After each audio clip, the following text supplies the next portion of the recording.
வணக்கம்.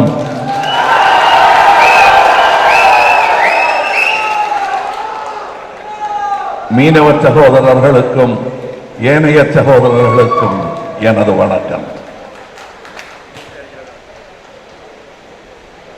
இங்கே வரும் வழியெல்லாம் அன்பு மழையில் நனைந்து கொண்டு வந்தேன்.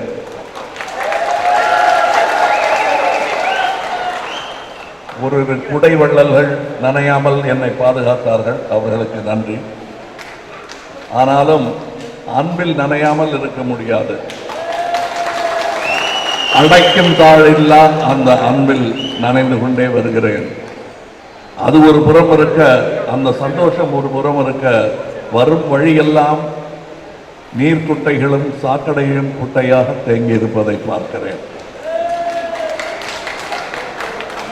ஆரோக்கியமாக வாழ்ந்த பல பேரறிஞர்கள் வாழ்ந்த இந்த இடம் இன்று இப்படி இருப்பதை பார்க்கும்போது கொஞ்சம் நாம் அது மிக தாமதமாக வந்து விட்டோமோ என்ற கவலையே வருகிறது. இங்கே உங்களுக்கு நாங்கள் சொல்ல வருவது, உங்கள் அன்பு தொடர்ந்து எங்களுக்கு கிடைத்தால் நாங்கள் செய்ய நினைக்கும் கடமைகளை உங்களுக்கு செய்ய முடியும். நான் போற இடத்தெல்லாம் சொல்லிக்கிட்டு இருக்கேன். அதாவது வழக்கமா உறுதிமொழிகளை அள்ளி வீசிட்டு போயிடுவாங்க. நான் என்ன சொல்றேன்னா, இங்க இருக்கிற மீனவ சகோதரர்களாக இருக்கட்டும், மற்ற சகோதரர்களாக இருக்கட்டும், அதில் உள்ள மூத்தவர்களை, அறிஞர்களை நீங்கள் திரட்டி அங்கே இருக்கும் குறைகள் என்ன என்பதை பட்டியலிட்டு எங்கள் கட்சி வேட்பாளர் என்று நாங்கள் அறிவிக்கும் போது அவருடன் கலந்துரையாடி இதற்கு என்ன செய்ய போகிறீர் என்ற கேள்வியை அவர் முன் வைத்து ஒரு பாண்டு பத்திரத்தில் ஒப்பந்தமிடுங்கள். 100 ரூபாய் பாண்டு பத்திரத்தில் அதில் அந்த எம்எல்ஏ கையெழுத்து போட நான் கையெழுத்து போட வைக்கிறேன். கேரண்டாரா நானும் கையெழுத்து போடுறேன். இந்த மாதிரி அரசியல் உங்களுக்கும் பழக்கமில்லை, அவர்களுக்கும் பழக்கமில்லை. நீங்கள் பழகிக் கொள்ளலாம், அவர்களால் இத்தகைய அரசியல் பழகவே முடியாது.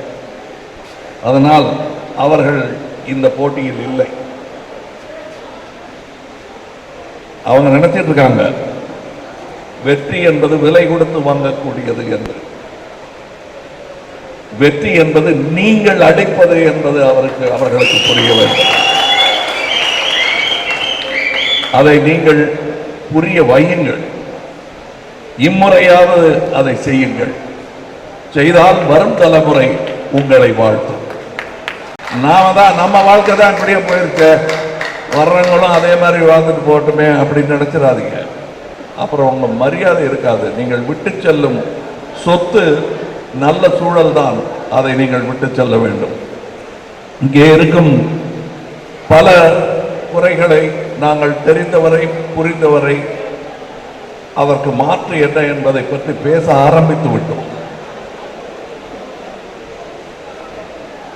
ஒரு விஷயம் நாங்கள் செய்ய வேண்டிய கடமை என்பதை புரிந்து கொண்டுள்ளோம். மீனவர் வாழ்வாதாரம் பாதுகாக்கப்பட வேண்டும், அது பாதுகாக்கப்படும். மீனவ தொழில் உயர்தர கருவிகளை உங்கள் கையில் கொடுத்து சர்வதேச மீனவ சகோதரர்களுக்கு நிகரான வசதிகளை உங்களுக்கு செய்ய வேண்டியது அரசின் கடமை. அந்த கருவிகளை உங்கள் கை கொண்டு சேர்ப்பது அரசின் கடமை என்று நாங்கள் நம்புகிறோம். ஒரு மீனவர் கூட கடலில் கைவிடப்படாத அளவிற்கு வேண்டிய ஏற்பாடுகளை, தொழில்நுட்பத்தை கண்டிப்பாக எங்களால் தெரிவிக்க முடியும். ஏன் நினைத்தால் உங்களால் தெரிவிக்க முடியும். உங்களுக்கு வேலை செய்யும் கருவிகளாக மட்டுமே நாங்கள் இருக்கிறோம். நாங்கள் முதலாளி வேஷம் போட வரவில்லை, உங்கள் பங்காளிகள் நாங்கள்.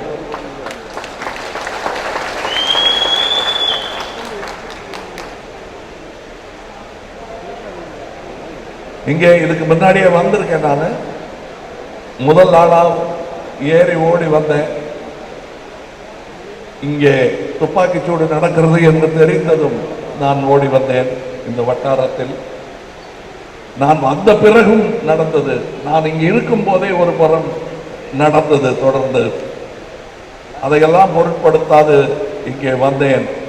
அந்த ஸ்டெர்லைட் முழுமையான நீதியை நோக்கி நகர்த்துவது எங்கள் கடமை.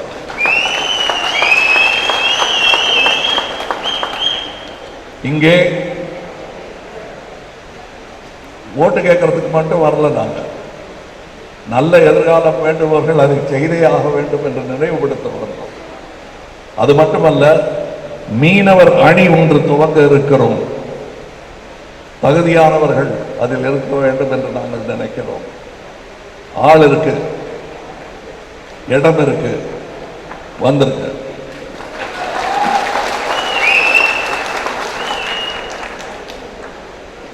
நாங்கள்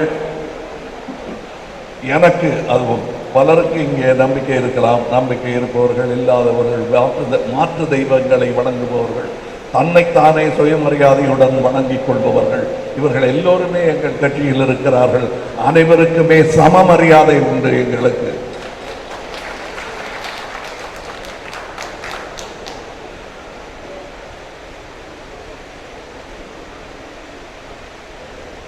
இங்கே அதை சொல்லும் அதே நேரத்தில் எனக்கு சொர்க்க நரகத்தில் நம்பிக்கை கிடையாது. ஆனால் நான் வேறொரு மீட்டிங்கில் பேசும்போதும் சொல்லிக் கொண்டிருந்தேன், நரகத்தை பார்க்க வேண்டும் என்று நினைப்பவர்கள் அரசு ஆஸ்பத்திரிகளில் அனுமதிக்கப்பட்டால் அந்த தரிசனம் கிடைக்கும்.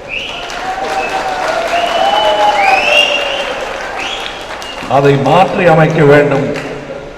அரசு ஆஸ்பத்திரிகள் நரகங்களாக இல்லாமல், கழிப்பறை கூட இல்லாத வியாதி குட்டையாக அரசு மருத்துவமனைகள் இல்லாமல் இருக்க செய்வது எங்கள் கடமை.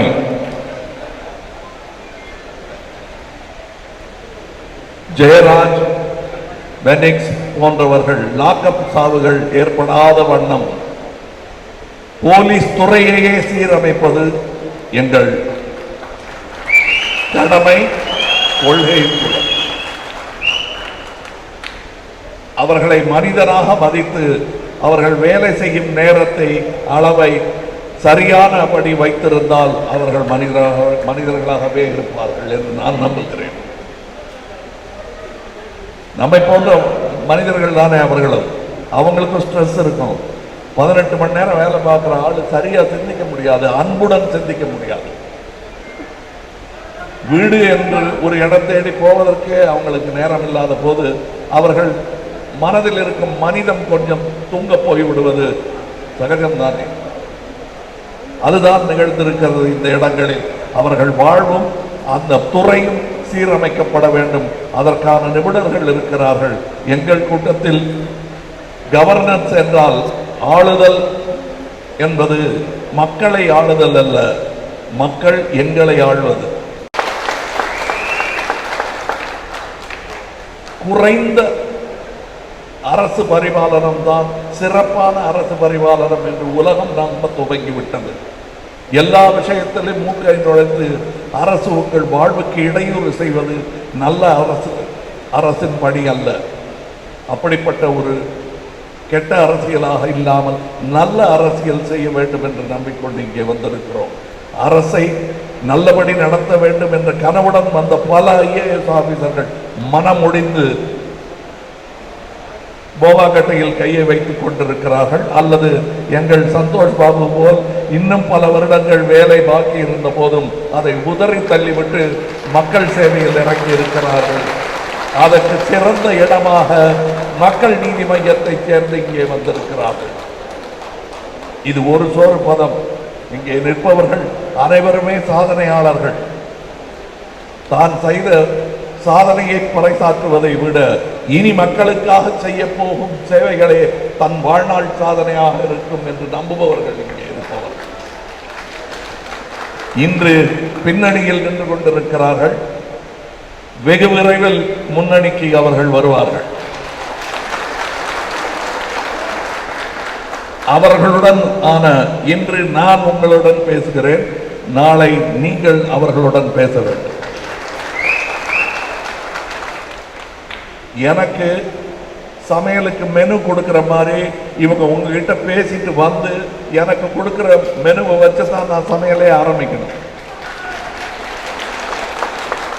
அதற்கான ஏற்பாடுகளை, வசதிகளை நீங்கள் செய்து தர வேண்டும்.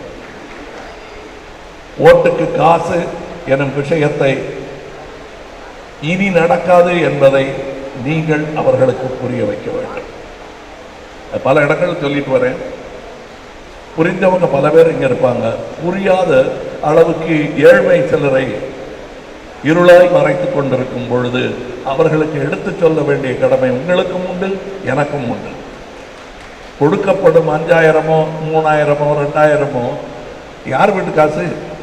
உங்க பையிலேருந்து எடுத்து உங்க கையிலேயே கொடுக்கிறது எப்படிப்பட்ட தர்மம், எப்படிப்பட்ட பரோபகாரம்! இதை பல நாட்களாக செய்து கொண்டிருக்கிறார்கள். நம்ம மக்களும் ஏழ்மையின் காரணமாக அது அவர்கள் செய்வது ஏதோ பரோபகாரம் என்று நம்பி கையேந்தி கொண்டிருக்கிறார்கள். அப்படி கொடுக்கிறதா இருந்தால் அதில் அவங்க வச்சுக்கிட்டது எவ்வளோன்னு கேளுங்க. அப்போ உங்களுக்கு சேர வேண்டியது 5000 அல்ல, 5 லட்சம் குறைந்தபட்சம். அதெல்லாம் செய்யணும்னு கனவு எங்களுக்கு இருப்பதனால் உங்களுக்கு கொடுப்பதற்கு தம்படி இல்லை. இப்ப எலெக்ஷன் போது, எலெக்ஷனுக்கு பிறகு செய்வதற்கு கோடி கோடியாக இருக்கிறது. அவர்கள் விட்டு வைத்தால், இல்லை என்றால் அந்த கோடிகளை மீண்டும் உருவாக்குவோம். தமிழகத்தை $1 trillion எக்கானமியாக மாற்ற வேண்டியது எங்கள் கடமை, கனவு. இது எங்கள் காலத்தில் நடத்தி முடிக்க வேண்டிய வேலை. இதை செய்து காட்டுவோம். விவசாயிகள், மீனவர்கள், இவர்கள் எல்லோரும் நலமாக, கிட்டத்தட்ட 60,000 கோடிக்கு நீங்க உங்க வியாபாரம் நடந்துகிட்டு இருக்கு. அதுக்கு அந்த பக்கம் பாராமுகமாக இருக்கும் எந்த அரசியலும் நல்ல அரசியலாக இருக்க முடியாது. இதுல நம்ம கட்சிக்காரங்க தான் இருக்கணுங்கிற அவசியம் இல்லை, வெளி கட்சிக்காரங்களும் இருப்பாங்க. அவர்களிடம் நான் சொல்லுவது, மனம் மாறுங்கள், நாடு திருந்தும்.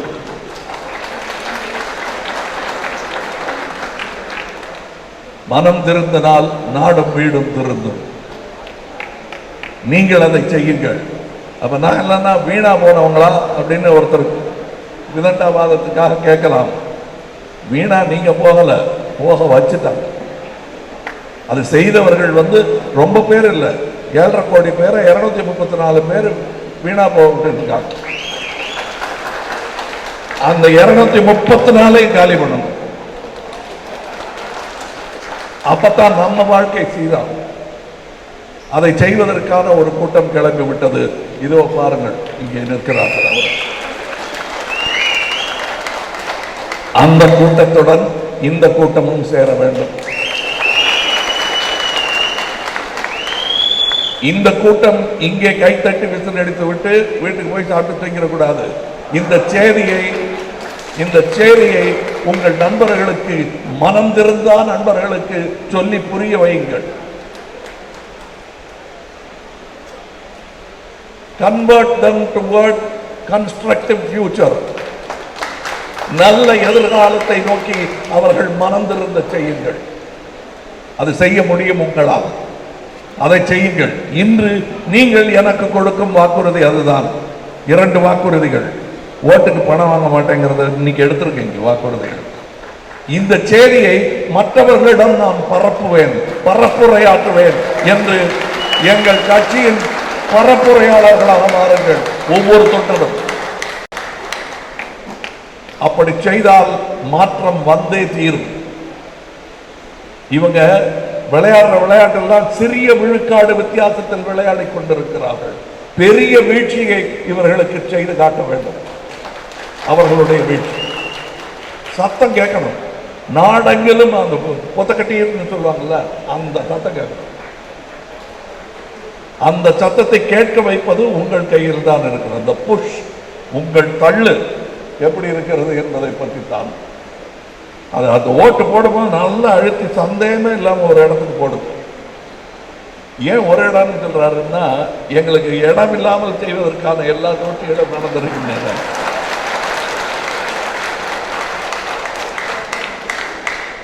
டார்ச் லைட்டை ஒழிச்சு வச்சுட்டா பகல் வராம போயிருமா?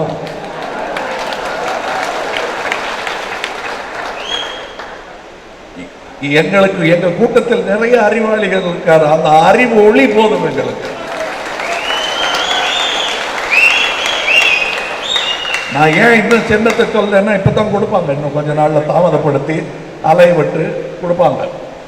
அது வாங்கின பிறகு அதை வெற்றியின் சின்னமாக மாற்றி காட்ட வேண்டியது உங்கள் பொறுப்பு, எங்கள் கடமை. அது வேற, இது உங்கள் பொறுப்பு. இதை கையில் எடுங்க. நீங்க தமிழகத்தை மாற்ற முடியும், மாற்ற வேண்டும். இல்லத்தரசிகளுக்கு ஊதியம் என்ற போது கொக்கரித்து சிரித்தவர்கள், பீஜிங் டெக்ளரேஷன் என்னவென்றே தெரியாதவர்கள், ஐரோப்பாவில் இதை பற்றி யோசிக்கிறார் என்ற செய்தி கூட காதில் எட்டாத செவிடர்கள் இதில் சங்கூதி கொண்டிருக்க நேரம் எங்களுக்கு இல்லை. நான் சொல்ல வந்தது என்னங்கிறது தாய்மார்களுக்கு புரியும்படியாக சொல்லுகிறேன்.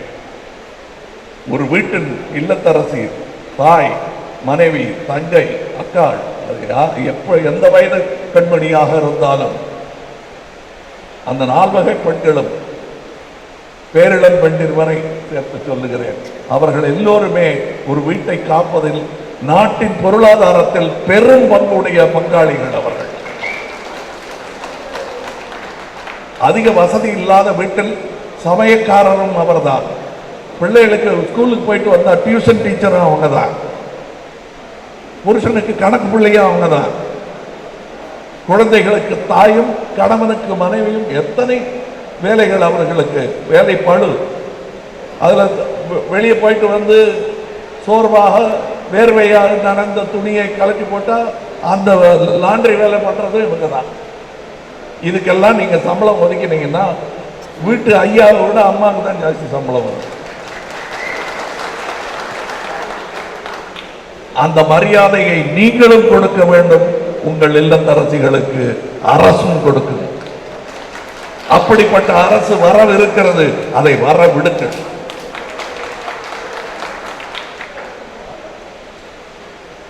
எல்லா தொழிலிலும் ஆணுக்கு சமமாக பெண் நிற்க முடியும் என்று நான் நம்புகிறேன். எங்க வீட்டில் பெண்ணின் ஆட்சி தான் சிறப்பாக நடந்தது. ஆணே வரக்கூடாது என்று சொல்லவில்லை, வரலாம். ஆனால் பெண்களுக்கு சரிசமமான இடம் கொடுக்கும் ஆண்மை வேண்டும்.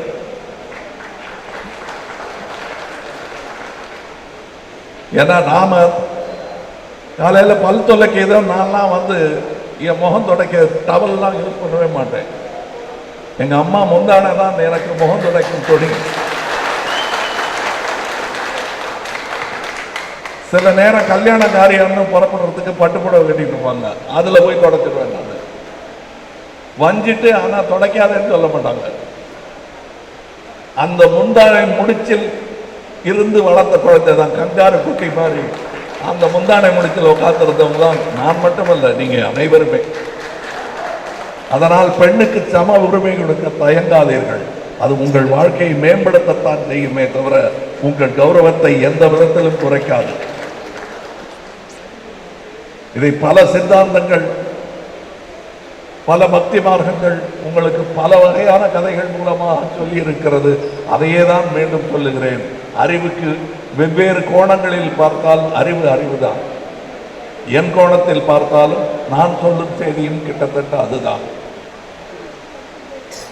அறிவு பகுத்தறிந்தாலும் அறிவுதான், கும்பிட்டு பக்தியுடன் பார்த்தாலும் அறிவுதான். ஆனால் அது அறிவாக இருக்க வேண்டும், ஞானமாக இருக்க வேண்டும், வெறும் உளறலாக இருக்கக்கூடாது.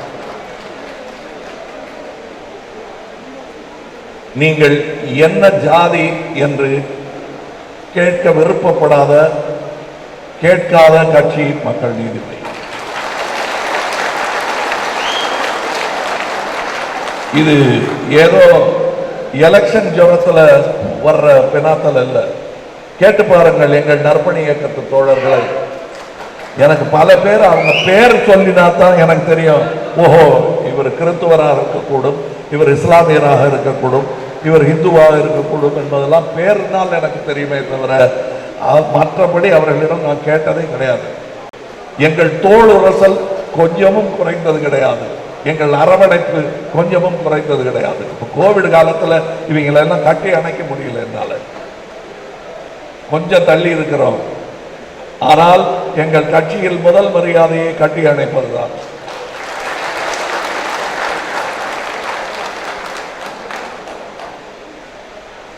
இப்படிப்பட்ட ஒரு கட்சி அமைவது கடினம். நான் உங்களிடம் இதை விற்கவில்லை, வரவில்லை, உங்களுக்கு தெளிவாக எடுத்து சொல்ல வருகிறேன், பொழிப்புரை சொல்ல வருகிறேன்.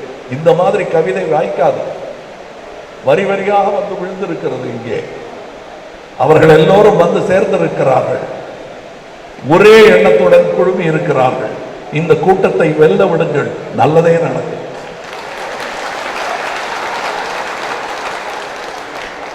நான் நம்புவது போல் நீங்கள் நம்புங்கள். நான் தாமதமாக வந்தேன் என்ற கவலையை தவிர இந்த எலெக்ஷனை எதிர்கொள்ளப் போகிறோம் என்ற கவலை கொஞ்சமும் இல்லை. ஏனென்றால் நான் நிதம் முகம் பார்க்கும் கண்ணாடி இதுவாக மாறிவிட்டது. வெற்றி எனக்கு தெரிகிறது, அதை கொண்டு வந்து என் கையில் கொடுங்கள். தமிழகத்தை சீரமைத்தே காட்டுவோம். அப்ப என்ன சொல்ல வரீங்க? சீரமைப்பு இப்ப சீர்கட்டு இருக்கான இதை சொல்லி வேற தெரியணுமா? இன்னமும் உங்களுக்கு புரியலன்னா படுகன்னு விட்டுட்டு போக வேண்டியதுதான். அது முடியல எனக்கு பாசத்தின் காரணமா. வந்து விட்டோம், இருப்போம், ஆழ்வோம், நல்லது செய்வோம்.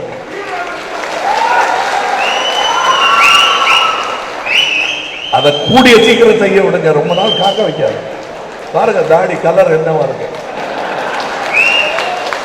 அதனால வேலை ஒரு நாங்கெல்லாம் இந்த மாதிரி நினைச்சதை செய்யறதுக்கு ஒரு 10 வருஷமாவது வேணும். ஓஹோ இப்பவே அடுத்தது கரிச்சி போடுறாரு, இது கரிச்சி போடுறது இல்லைங்க, எடுத்து சுருமா முடிகிற நாங்க 10 வருஷம் வேணும் நல்லது செய்ய. நல்லது செஞ்சவர்கள் பூரா உருவா கட்டிக்கிட்டு தான் செஞ்சிருக்காங்க. ஏன்னா அந்த வீரத்துடன் இறங்கலைன்னா நடத்தவே முடியாது. பக்கத்து மாநிலங்கள் எல்லாம் நம்மை விஞ்சி காட்டிக் கொண்டிருக்கிறார்கள். நம்ம பீகாருடனும் வேறு ஒரு சீர்குலைந்த மாநிலத்தோடும் ஒப்பிட்டு நாங்க தான் ஃபர்ஸ்ட் அப்படின்னு சொல்றோம். இது எப்படி இருக்குன்னா அமெரிக்கன் பாஸ்கெட் பால் தான் இருக்கு. வேற எந்த நாடும் விளையாடாத விளையாட்டை அவர்கள் விளையாடி கொண்டிருந்த பொழுது அதற்கு பேர் இன்டர்நேஷனல் பாஸ்கெட் பால் டீம். வேற எவ்வளவு விளையாடுனா நீங்க தானே சாம்பியன்.